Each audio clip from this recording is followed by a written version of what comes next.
লক্ষ্মীপুরে ভোটের ৬ সিল সহ আটক সোহেল রানাকে জামায়াতের কর্মী দাবি করে সংবাদ সম্মেলন করেছে বিএনপি। এতে পাল্টা সংবাদ সম্মেলন করে সোহেল জামায়াত কর্মী নয় বলে নিশ্চিত করেছেন দলের জেলা সিনিয়র নেতারা। মঙ্গলবার রাত 10:30টার দিকে লক্ষ্মীপুর প্রেস ক্লাবে এই সংবাদ সম্মেলনের আয়োজন করা হয়। সোহেলকে জামায়াত কর্মী আখ্যা দিয়ে মিথ্যাচার করা হয়েছে বলে অভিযোগ এনে প্রতিবাদ জানিয়েছেন জেলার জামায়াতের নেতারা।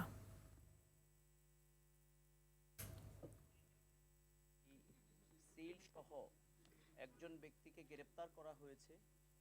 আমরা নিজেরাও মনে করি যে এই ঘটনা খতিয়ে দেখা প্রয়োজন। এই অপারেশনের উপর ভিত্তি করে সোহেল রানা নামে একজন, তার বয়স 34, পিতা খোরশেদ আলম, বাড়ি টুমচর, তার কাছ থেকে আমরা 16 করে 6টা নির্বাচনের সিল আমরা তার কাছে পাই এবং যে তাকে অর্ডার দিয়েছে তার বয়স সহ আমরা একটা মোবাইল পেয়েছি এবং যে কম্পিউটারে যে ডেস্কটপে কাজ করেছে সব কিছু আলামতগুলো আমরা পেয়েছি। ওটার উপর ভিত্তিতে আমরা নির্বাচন কমিশনকে জানিয়েছি, জেলা নির্বাচন অফিসারকে। খুব শীঘ্রই জেলা নির্বাচন অফিসার আজকের মধ্যে আমাদের এজাহার দেবে, এটার জন্য একটা মামলা হবে।